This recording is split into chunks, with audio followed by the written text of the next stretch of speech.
everybody, Mrs. Bowen here, and we're going to take a look at Learning Target 4.1.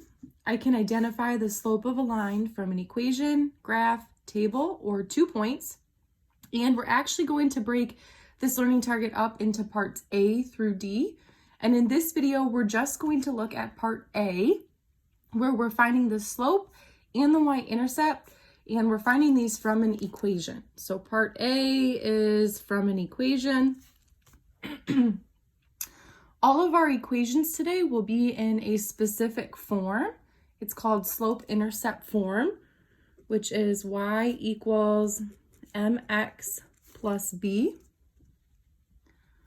where our m is our slope, or we could call it our rate of change, and our b is our y-intercept.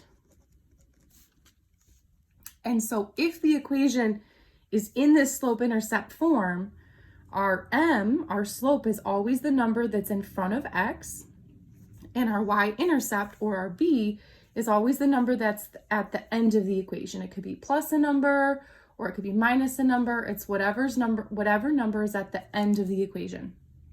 So for part A, we're asked to find both the slope and the y-intercept. And in example 1, the first thing we need to do is make sure our equation is in the correct form. And if I look up here, my equation is in y equals a number times x plus a number. And so it matches up here my slope-intercept form. So this means that my m is the number that's in front of x. So my m, my slope, is 3. And my b, or my y-intercept, is the number that's at the end, this plus 1. So for example 1, my m and my b were easy to identify because my equation was already in slope-intercept form. When we look at example 2, hopefully you can tell right away that this equation is not in the correct form. I need my equation to be in y equals mx plus b, and it is not in that form. I need to get y by itself. So when I look at this equation, right away I can see that my x term, the 3x, is on the wrong side. So I want to move this 3x to the other side of my equation, and I can do that by subtracting 3x from both sides. Keep in mind, if it's an equation, we have to keep it balanced. So on the left of my equal sign, I'm left with negative y. And on the right, I have a constant term of 9, and my variable term here, the x term, of negative 3x. And I cannot combine these. You cannot combine a constant term and a variable term. I can write this as 9 minus 3x, but instead I'm actually going to choose to write it as negative 3x plus 9.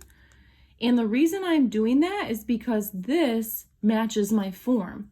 I know that I'm going to want my x term to be before my y-intercept, the plus b at the end.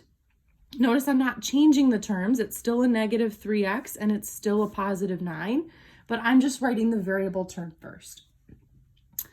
We're almost done, except for we don't have y equals, we have negative y equals. So I need to get rid of that negative sign that's in front of y, or you can think of that as a negative 1 times y. And the way we can do that is by dividing by a negative 1, but we have to do it to every single term here. So on the left of my equal sign, I'll be left with y equals, and on the right, when I do negative 3 divided by negative 1, I'll get a positive 3, so I'll have 3x. And then I'll do 9 divided by negative 1 to get negative 9. So now I have this equation in slope-intercept form. Now that it matches my slope-intercept form, I can answer what is my slope and what is my y-intercept. So my slope, my m, is the number in front of x, which is 3. And my y-intercept, or my b, is the number that's at the end of the equation. So it's the negative 9. You do have to keep the negative here, because really we could write this as 3x plus a negative 9. and you have to keep the sign with the number. So that means that our y-intercept, our b, is a -9. Let's look at one more example together. So example 3. Hopefully you're looking at this right away and noticing example 3 is not in slope-intercept form. I want it to be in this form. I need y to be by itself. And right away I look at this problem and I see some parentheses, and we learned that anytime you have a number times parentheses, you have to do what's called the distributive property. So I'm going to leave the left side of my equation alone. I'll leave it y minus 3. And on the right side, I need to distribute the -6 to both terms, or to both parts inside the parentheses. So I will do -6 times x to get -6x. And I will also do -6 times 1 to get -6. So I took care of the distributive property. And I'm very close to having y equals, y by itself, but I have this y minus 3. I need to move this -3, and the way I can move -3 to the other side is by adding 3 to both sides. So then I'll be left with y by itself. I'll have y equals. Notice when I wrote the +3, I wrote it underneath the other constant term. So -6 was the constant term. I wrote it underneath there because I'll be able to combine my constant terms. I didn't put the +3 under the -6x because that's a variable term and I won't be able to combine variables and constants. So I'm left with -6x, and I'm doing -6 plus 3, which gives me -3. So now I have my equation in slope-intercept form, and I can answer what is my slope and what is my y-intercept. My slope, my m, is the number in front of x, so it's -6.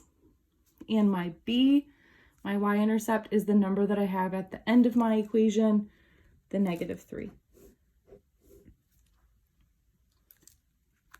At this time, go ahead and pause the video and see what you come up with for this U-try. Let's see how you did on the U-try. What may have confused you on this one is this fraction that we have here. So we were distributing the fraction to both parts inside parentheses. 1/2 times x is 1/2 x. And 1/2 times 2, you could use your calculator if you were stuck. Or another way of thinking of this multiplication, 1/2 times 2 is saying, what's half of 2? Half of 2 is 1. And so our equation in slope-intercept form was y equals 1/2 x minus 1, meaning our slope, our m, was 1/2, and our y-intercept, our b, was -1.